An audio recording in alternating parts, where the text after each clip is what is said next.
c'est de la peine de vouloir être un pas en avant. C'est pour ça que vous êtes dans la salle. C'est pour ça que vous nous avez fait confiance depuis le début.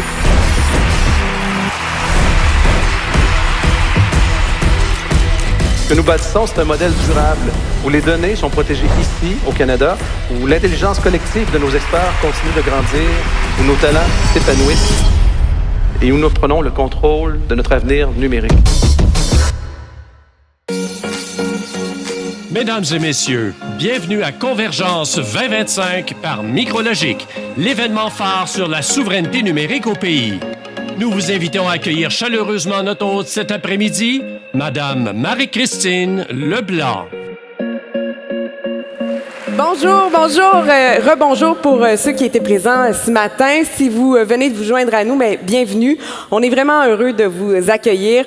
On m'a présenté, donc mon nom, Marie-Christine Leblanc. J'ai vraiment l'immense bonheur, je dirais l'immense privilège aussi, d'assurer l'animation de cet événement pour une 3e année. C'est un coup de foudre professionnel. J'ai adoré l'équipe micrologique, mais j'adore aussi les sujets qu'on y aborde, ce que j'apprends chaque fois que je participe à un événement comme celui d'aujourd'hui. D'ailleurs, ça ne fera pas exception cet après-midi parce qu'on vous réserve tout un programme. On va réfléchir ensemble, on va faire le point sur ce qui s'est passé dans les dernières années. On va se tourner vers l'avenir aussi pour voir ce qui nous attend. Ça va sûrement susciter quelques discussions. On a des panélistes qui seront fort intéressants, des gens pertinents avec une feuille de route étoffée et c'est ce qu'on vous réserve. Donc, des échanges qui vont nous nourrir, qui vont nous permettre, de regarder vers où on veut aller pour les prochaines années. C'est un événement qui réunit beaucoup de gens et cette année, vraiment, c'est fascinant de voir à quel point vous êtes nombreux, plus de 900 personnes. Je pense que vous pouvez vous applaudir d'avoir répondu à l'appel. Bravo! Et qui êtes-vous dans la salle? On a des clients, on a des employés, bien sûr, précieux, des fournisseurs, des entreprises en TI, des acteurs du réseau média, des partenaires, des gens d'affaires.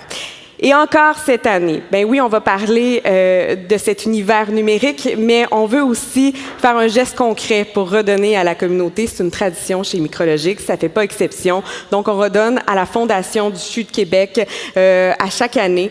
Il y a d'ailleurs un encan présentement qui est en ligne. C'est ouvert depuis quelques jours. On vous invite à être généreux. Alors, vous allez sur macause.com/micrologique. Vous pouvez miser sur les différents lots qui s'y trouvent. Ça va fermer aux alentours de 20 heures. Mais pourquoi attendre à la dernière minute? On s'entend, si ça vous tente d'aller jeter un œil pendant les pauses, ça vaut la peine pour faire une réelle différence. Sans plus attendre, je vais le laisser lancer cet après-midi parce qu'il est toujours vraiment intéressant à écouter, parce qu'on aime entendre ses projets, entendre ses idées. Mesdames et messieurs, accueillez comme il se doit chaleureusement le président de Micrologique, Monsieur Stéphane Garneau.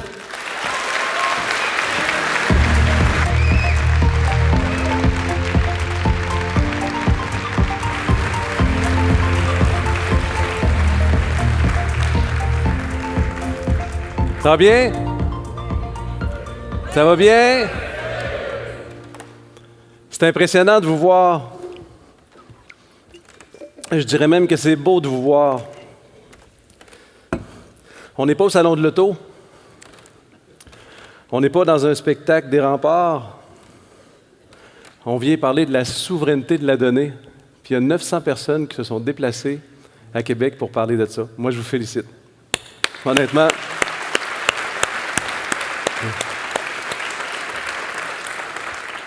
Vous réalisez tout le monde ensemble que la souveraineté, c'est un nouveau sujet pour vous, pas pour nous. Nous, ça fait 10 ans qu'on en parle. Mais pour plusieurs, c'est l'éveil cette année. Et l'éveil, il est partout à travers la nation, il est partout à travers le pays. Tout le monde, cette année, se cherche une façon de protéger nos données ici, sur notre territoire. Puis nous, à Québec, on en parle. On se rencontre aujourd'hui, on va échanger toute la journée.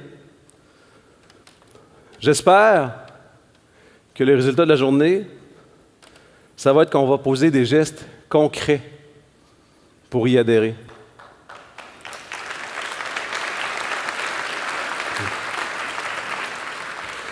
Je dis je l'espère parce que c'est plus un vœu corporatif, c'est plus un vœu pécunier, c'est plus un vœu d'affaires. c'est un vœu de société. Depuis 10 ans qu'on est en mission, depuis 10 ans qu'on comprend les enjeux, qu'on essaie de prévenir les gens des enjeux et qu'on essaie aussi de prévenir de l'opportunité qui nous est proposée. Puis le fait qu'on en parle aujourd'hui à Québec, ça fait en sorte qu'à Québec, nous avons tous, pas juste Micrologique, là, mais nous avons tous le potentiel de faire de la souveraineté de la donnée la prochaine grande filière du Québec. C'est un potentiel qui est réel et qu'on peut saisir comme occasion. On peut rapatrier les données de partout à travers le pays, les traiter de façon éco-responsable ici, développer nos talents, notre expertise, devenir des champions, des géants pour protéger des données de tout le pays dans un futur qui s'accentue vers la souveraineté de la donnée. Aujourd'hui, j'ai quelques messages politiques, parce qu'il y a du politique dans la salle. J'ai quelques messages médiatiques, parce qu'on veut que nos messages soient retransmis. Aujourd'hui, j'ai des gens des États-Unis, beaucoup. J'ai des gens du Canada, beaucoup de partout. J'ai des gens de l'extérieur. Hier, on a rencontré des partenaires qui venaient d'Israël, des partenaires qui venaient de partout à travers le monde pour venir discuter de souveraineté. Parce que ce n'est pas un enjeu qui est juste ici, au Canada, c'est un enjeu qui est mondial. Et cet enjeu mondial-là a été comme accentué par les derniers mois. Aujourd'hui, je ne vous parlerai pas longtemps. Ceux qui viennent d'habitude dans les conférences comme ça, de convergence ou à la RGA de micrologique, je parle souvent d'1 heure ou 2 heures. Aujourd'hui, j'ai un message très, très court. Ça devrait durer 35-40 minutes maximum.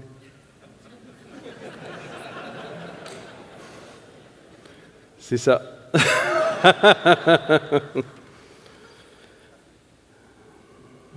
J'espère qu'on va le célébrer ensemble cette journée-là, puis j'espère vraiment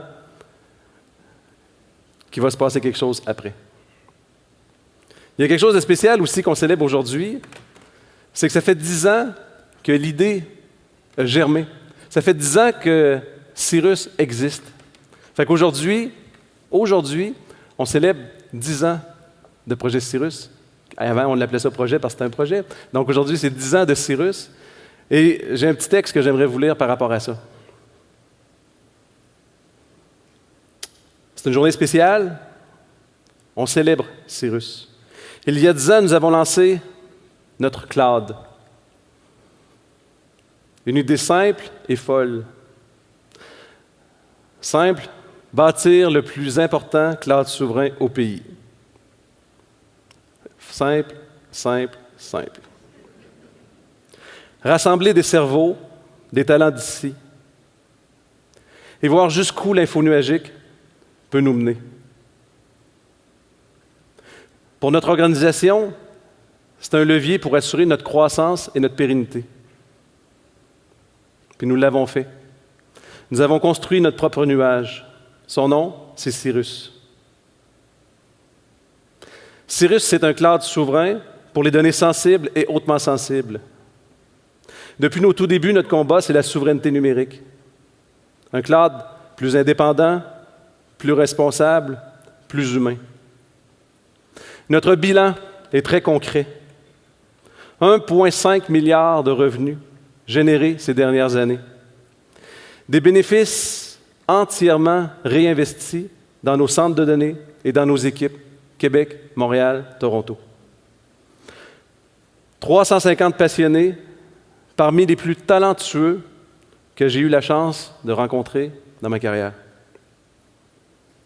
Aujourd'hui, des banques, la justice, la défense, les gouvernements, la santé et l'éducation fonctionnent sur notre cloud. Aujourd'hui. Nous déployons des plateformes modernes pour l'intelligence artificielle, pour la cybersécurité. Nous avons des solutions pour remplacer les géants immédiatement. Nous offrons des parcours de migration des clouds américains vers un cloud 100% canadien. Les mêmes standards, les mêmes performances, mais les données restent ici. Micrologique, c'est 42 ans d'histoire ici dans la région.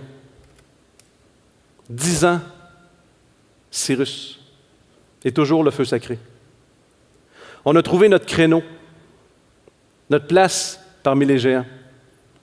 Notre ambition est claire, créer de la propriété intellectuelle ici et devenir le leader souverain au pays.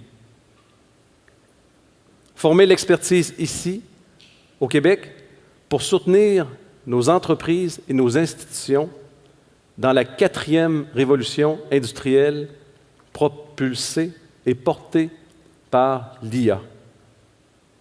Depuis plus de 10 ans, nous portons le mot « souveraineté numérique » comme un étendard. 10 ans à y croire. 10 ans à bâtir. 10 ans à proposer des solutions concrètes. 10 ans à investir encore et encore.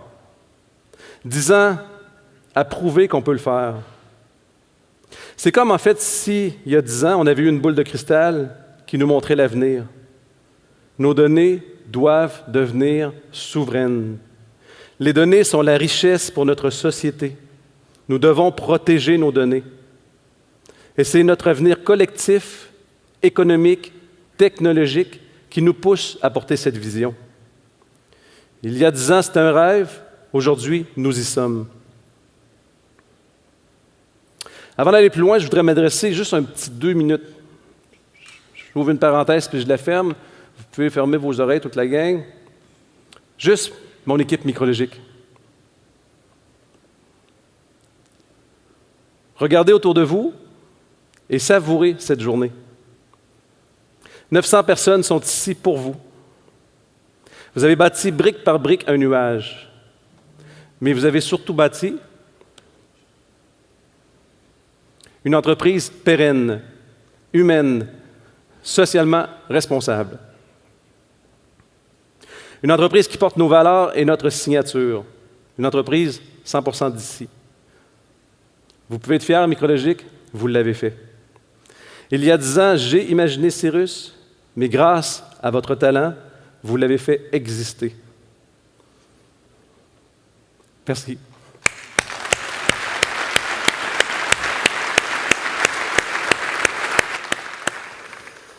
Il y a beaucoup de monde dans la salle, des financiers, de l'institutionnel, des technologues, des gens en opérationnel. Tout l'écosystème qui gravite autour de Micrologique, merci aussi. Vous nous aidez, vous nous supportez, puis nous sentons que vous êtes derrière nous. Votre confiance, c'est le moteur qui nous fait lever chaque matin. C'est une journée spéciale et on est tous fiers de la vivre avec vous. Aujourd'hui, c'est les 10 ans de Cyrus. Ce n'est que le début. Nous l'avons fait. We did it.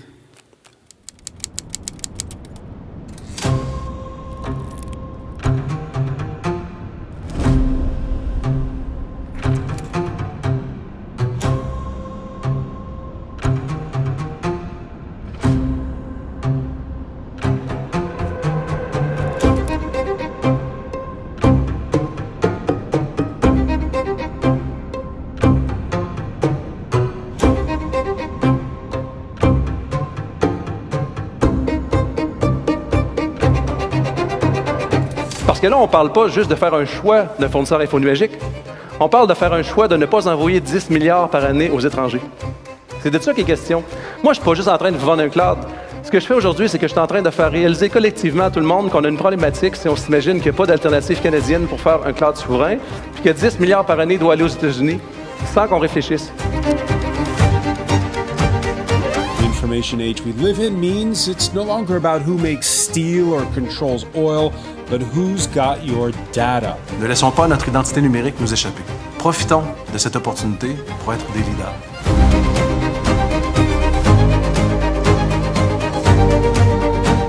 One of the things that has happened in the last, I would say, maybe even 6 to 9 months, is the awakening of every single country, every single society, the awakening that they have to control their own digital intelligence.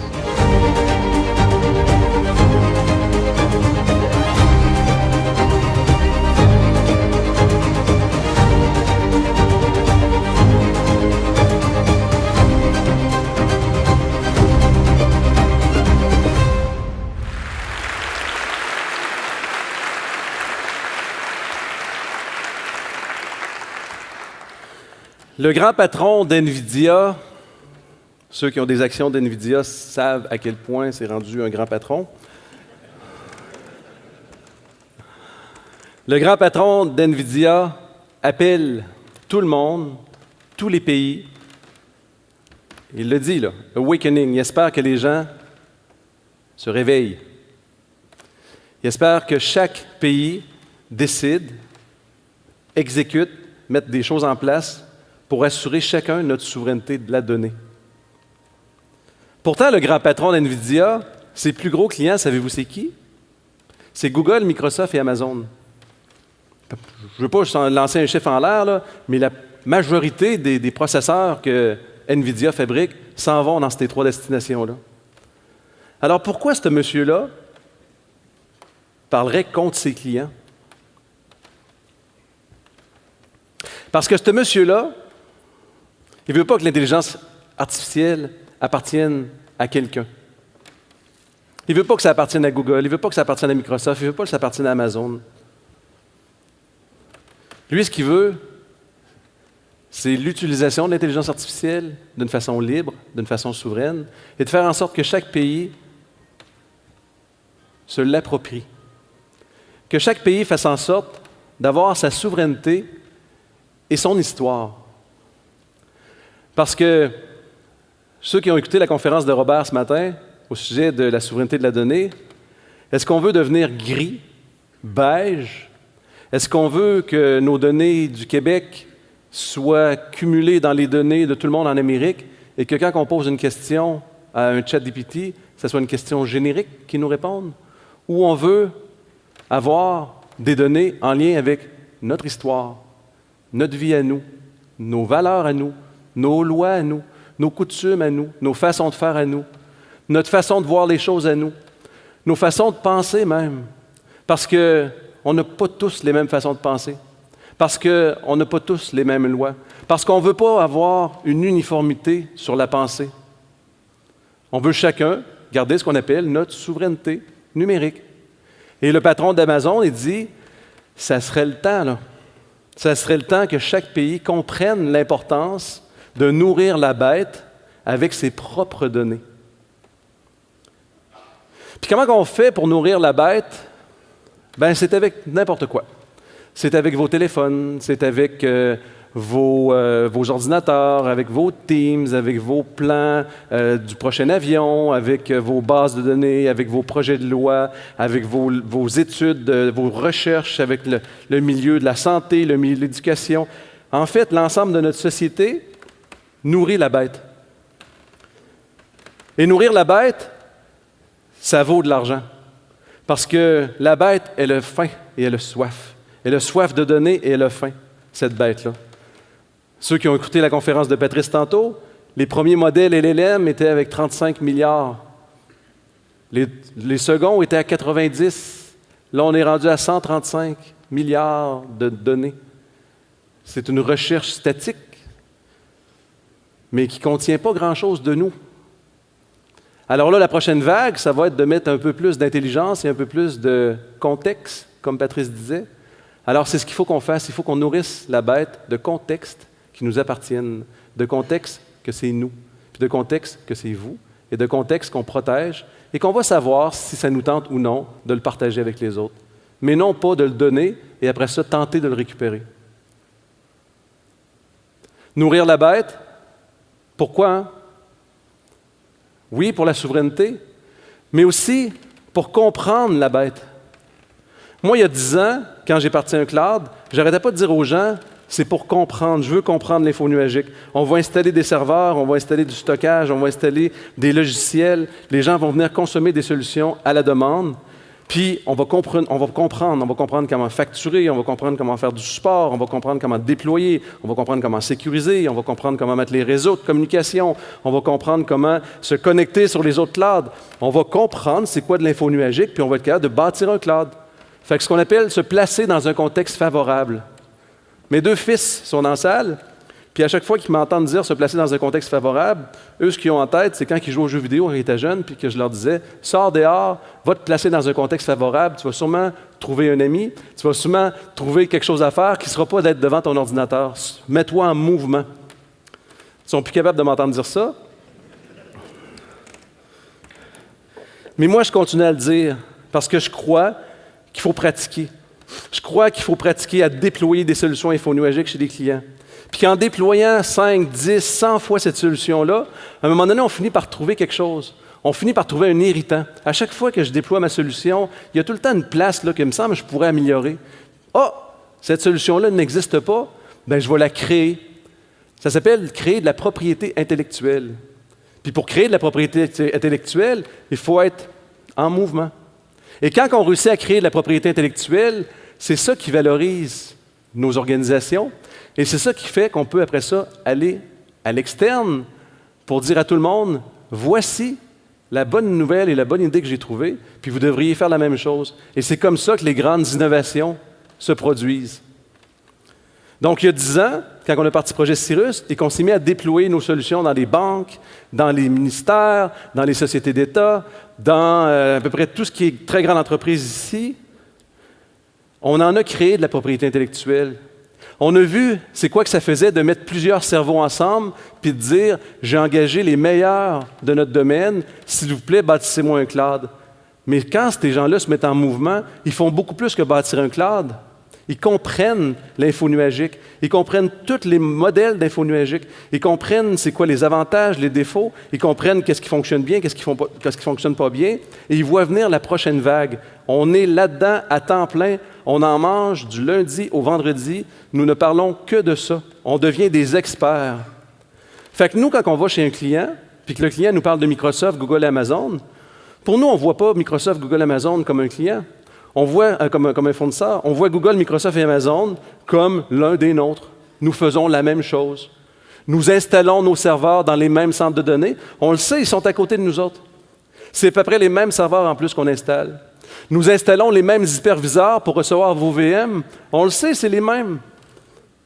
Nous installons les mêmes choses que les grands fournisseurs américains et nos clients d'ici, qui ont la porte de gauche, qui est un joueur d'ici, et la porte de droite, qui est un joueur américain, malheureusement, jusqu'à ce jour, prenaient la porte de droite pour la même technologie.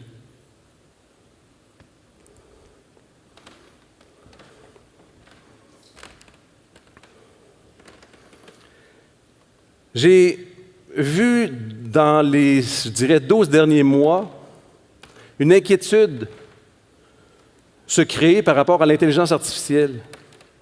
Tout le monde n'arrête pas de parler à quel point ça va vite, à quel point les modèles deviennent de plus en plus performants, à quel point les entreprises d'ici ne prennent pas l'adhésion de l'intelligence artificielle, à quel point on n'a pas l'expertise ici, à quel point nous sommes en manque de quelque chose.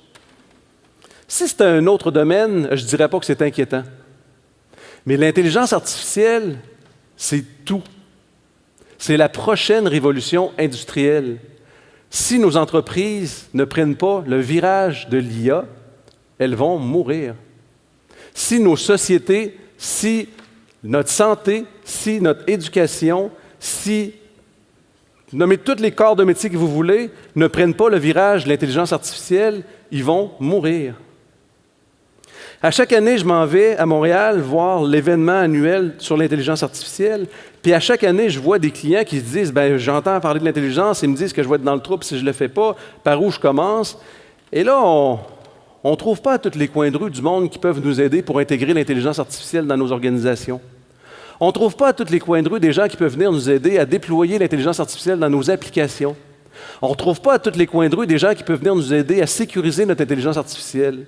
On ne retrouve pas à tous les coins de rue des gens qui sont capables de comprendre c'est quoi les modèles, c'est quoi des jumeaux numériques, c'est quoi des langages d'apprentissage. Les gens ne connaissent pas ça ou très, très peu. Et je vous le dis, nous avons un retard sur la Chine, un retard sur les États-Unis, un retard, je vous dirais, sur toutes les grandes places industrialisées qui ont compris il y a 5 ans à quel point ça allait tout changer. Moi, ça m'inquiète. Savez-vous pourquoi ça m'inquiète? Parce que là, je vois la vitesse avec laquelle les géants américains capturent de plus en plus l'ensemble de la donnée, parce qu'on s'entend, la donnée, c'est la nourriture de l'intelligence artificielle. L'intelligence artificielle se nourrit de la donnée. Mais là, on ne la garde pas, on l'envoie toute aux géants américains et on ne joue pas avec la donnée. et on ne joue pas avec les modèles et on ne joue pas avec les technologies d'intelligence artificielle parce que nous sommes des consommateurs de ce que les Américains font. Alors que c'est une révolution industrielle. On devrait tous avoir les deux mains dedans, on devrait tous être en train d'essayer de comprendre, on devrait tous être en train d'essayer de déployer, on devrait tous être des champions du monde en intelligence artificielle.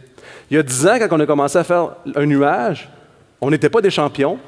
Je me rappelle, les premiers clients, il y en a dans la salle, les premiers clients, je leur disais, tu vas être un testeur, puis moi, je vais me pratiquer en allant me tester chez vous, puis je vais apprendre, puis au bout du compte, ben, tu vas payer moins cher, mais au bout du compte, on va créer un partenaire stratégique, puis à chaque jour, on va s'améliorer, puis à chaque jour, tu vas bénéficier de notre expertise.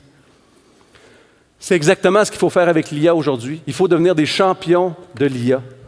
Mais comment devenir des champions si je n'ai pas la donnée? Et comment devenir des champions si nous ne sommes que des consommateurs et que nous ne pouvons pas se pratiquer? Je vais vous montrer une vidéo. Dans cette vidéo-là, ce n'est pas un film pour le futur. Ce n'est pas quelque chose qui va arriver dans 20 ans. C'est quelque chose qui est opérationnel à 100% maintenant.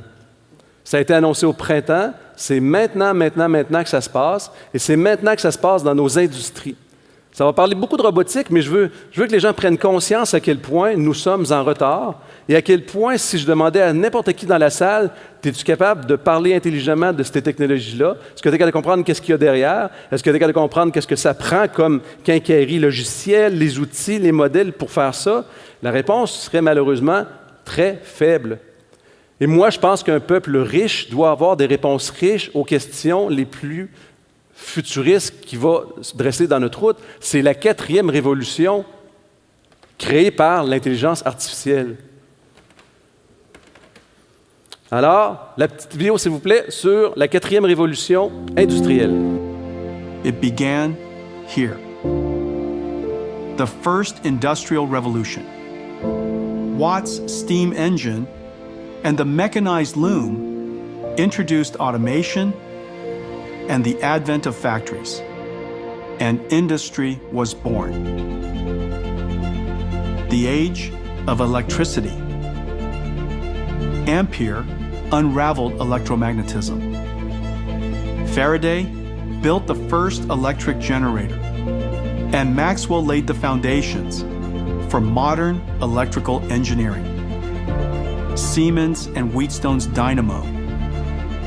The engine of electricity, bringing machines, trains, factories, and cities to life, electrifying the planet, igniting modern manufacturing. And today, born out of the computing and information age, the 4th industrial revolution, the age of AI, reimagining every part of industry. Across the continent, industrial AI is taking hold. From design to engineering, you're blazing new trails toward understanding and reinvention. You brought the physical world into the virtual to plan and optimize the world's modern factories. You're building the next frontier, where everything that moves is robotic. Every car, an intelligent autonomous agent, and a new collaborative workforce to help close the global labor shortage gap. Developers across the continent are building every type of robot, teaching them new skills in digital twin worlds and robot gyms, preparing them to work alongside us in our factories, warehouses, the operating room, and at home. The 4th industrial revolution is here, right where the first began. C'est impressionnant, hein? C'est maintenant. Normalement, quand on voit ce genre de technologie-là, on se dit ça va prendre 5 ans avant que ça soit rendu à nos portes, ça va prendre 5 ans avant que ça soit rendu dans nos industries. C'était vrai avant. C'est plus le cas maintenant. Parce que l'intelligence artificielle se transporte facilement. Parce que l'intelligence artificielle se déploie par des acteurs. Parce que l'intelligence artificielle, la seule chose qui lui manque, c'est de la donnée. Fait qu'on revient encore à notre histoire de données. Tantôt, je vous disais, la donnée nourrit l'intelligence artificielle. Moi, quand je regarde cette vidéo-là, je me dis, nos industries ici, ils vont se faire manger par des industries qui vont adopter l'intelligence artificielle. Ils vont se faire manger si on ne prend pas le tournant. Ils vont se faire manger si on n'adhère pas. Ils vont se faire manger si notre compétiteur, c'est l'intelligence artificielle.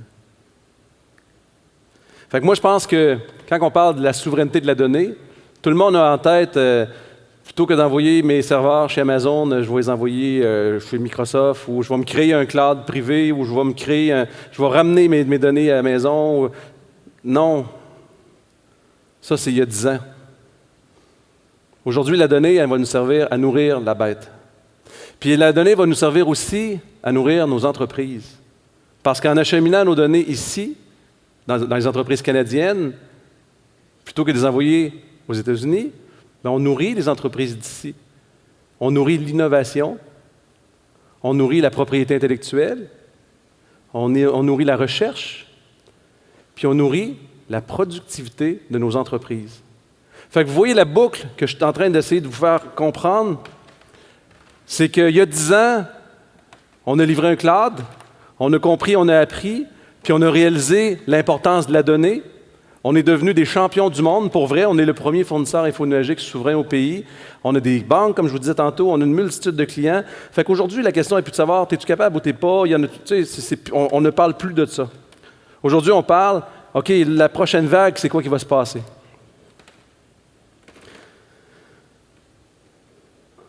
Dans les derniers mois, je dirais depuis janvier, on a une occasion qui se présente devant nous qui est absolument exceptionnelle. Il y en a qui pourraient dire c'est un drame, puis il y en a qui pourraient dire c'est une opportunité. Nous autres, on le voit comme une opportunité. Durant les 6 derniers mois, cette opportunité-là a créé l'éveil collectif sur l'importance de l'achat local, sur l'importance de la souveraineté de la donnée. Mais concrètement, janvier, février, mars, avril, mai, juin, juillet, août, septembre se sont passés. Et il n'y a pas grand-chose d'autre qui sont passés du côté de nos établissements, du côté de nos clients, grandes entreprises, du côté... Tu sais, autrement dit, on voit tout ce qui se passe, on est tous un peu offusqués par ça, puis on se dit tout que ça n'a pas de bon sens, mais on ne change pas très, très vite. Et là, moi, je dis, le changement qu'on est en train de parler, là, de protéger nos données, nos serveurs, envoyer des affaires ici, c'est il y a 10 ans qu'on devait faire ça. Donc, on ne l'a pas fait. On n'a pas 10 ans pour le faire parce que l'autre vague est déjà prête à ce qu'on l'apprenne aussi, puis est déjà prête à ce qu'on y adhère aussi. Fait qu'on a déjà un retard, là. Et ce retard-là, on n'a pas le temps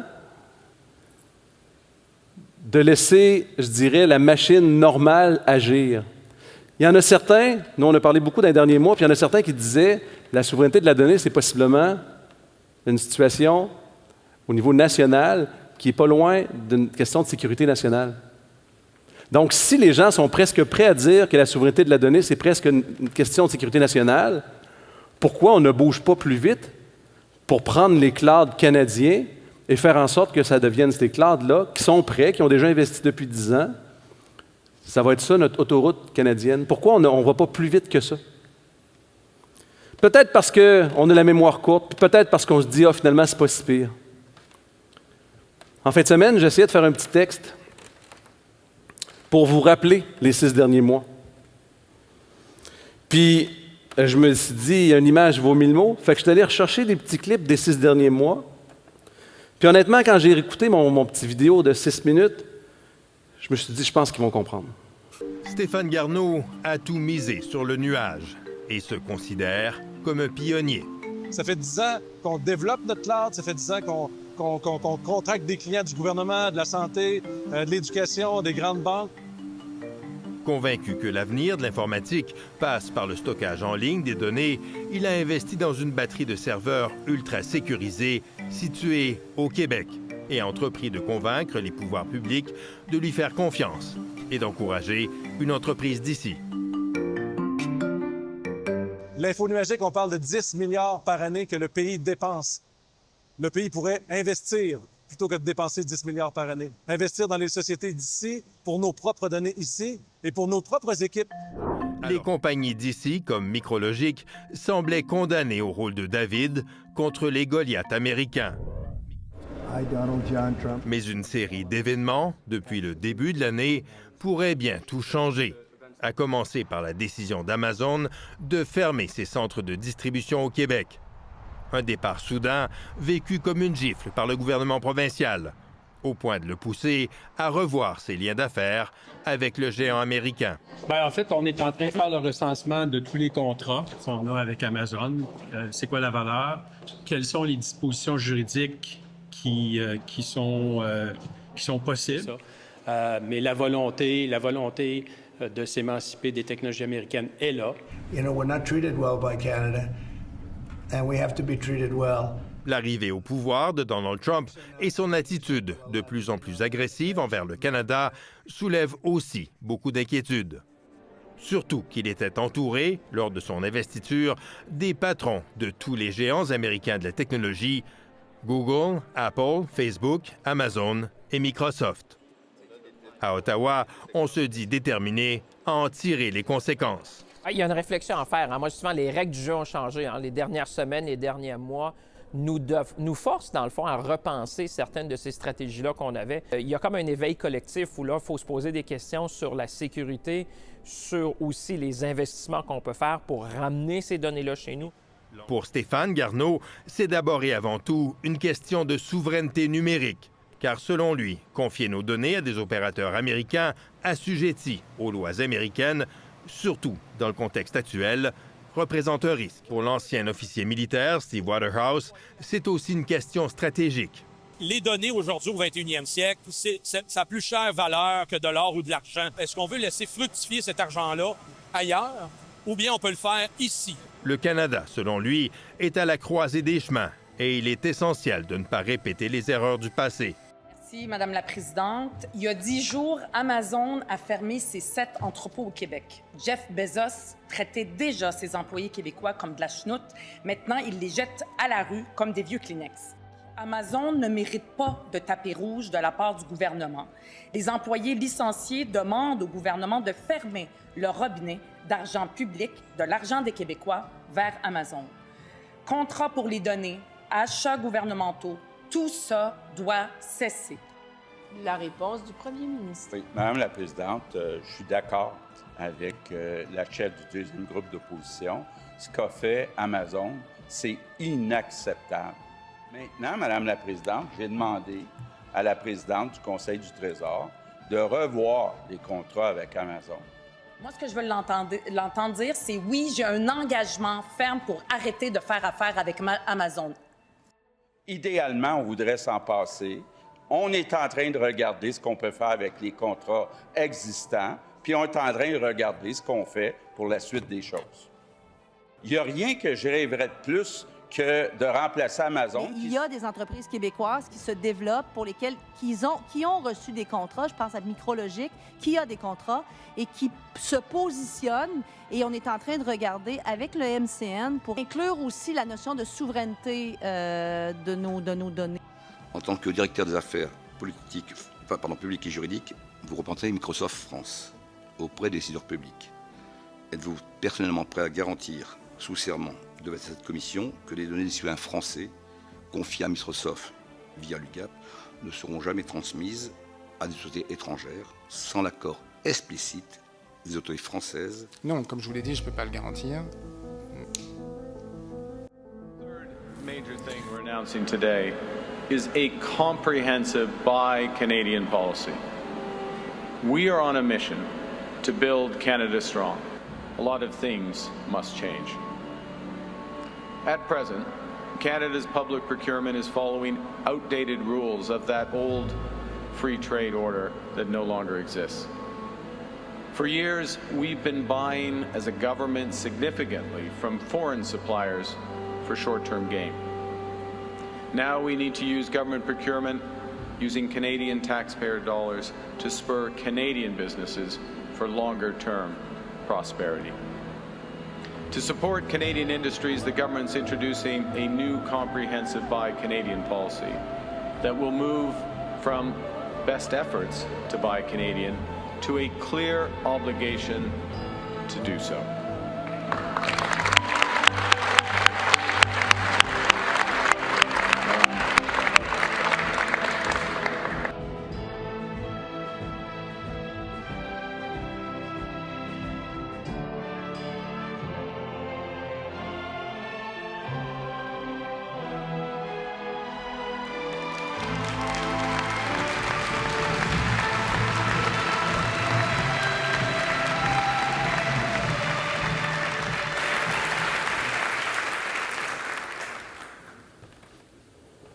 C'est impressionnant, hein?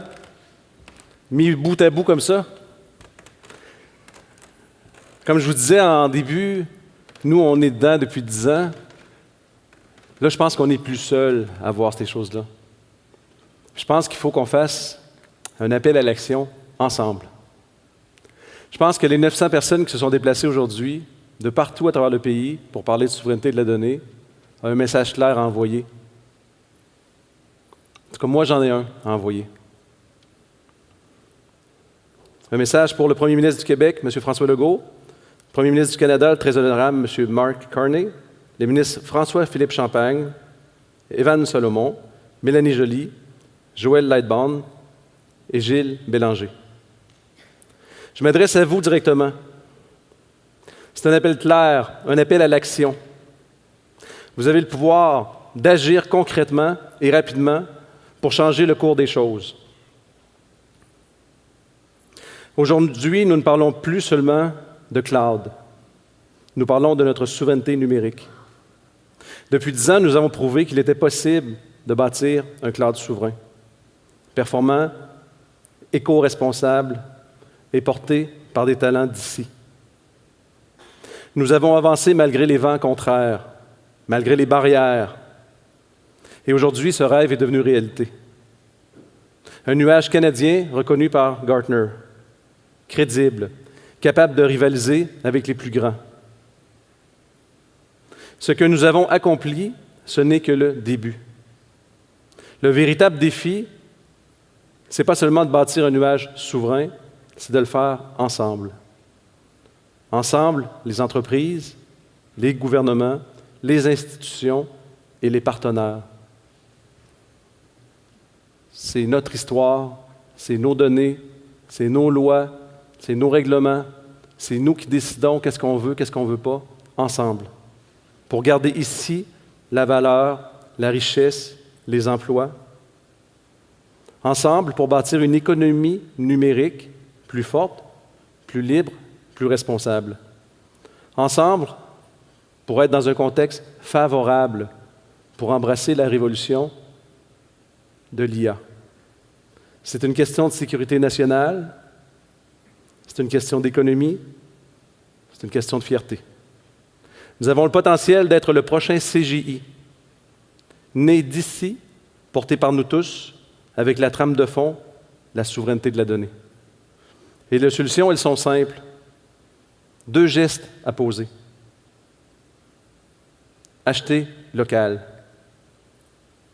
Donner aux talents et aux entreprises d'ici l'opportunité de bâtir la prochaine grande réussite canadienne. 2e, adopter un vrai critère de souveraineté numérique pour que nos données sensibles soient protégées ici, chez nous. Ces choix ne sont pas technologiques, ce sont des choix de confiance, de vision et de courage. Le moment d'agir, c'est maintenant. Pas en 2026, pas en 2027, pas en 2028. Il va être trop tard. Nous avons devant nous une fenêtre d'opportunité exceptionnelle. Nous avons les talents, nous avons les infrastructures et surtout, nous avons la volonté de bâtir quelque chose de grand. Alors, rêvons plus grand ensemble. Osons écrire la suite de notre histoire ensemble. À Québec, 350 talents se lèvent chaque matin avec une conviction simple. Si nous saisissons l'opportunité, nous pouvons écrire la prochaine grande histoire technologique du pays. Le Québec pourrait être le cœur battant de la souveraineté numérique au pays, une filière prometteuse, déjà en mouvement, À nos décideurs, je lance un appel à l'action. Merci.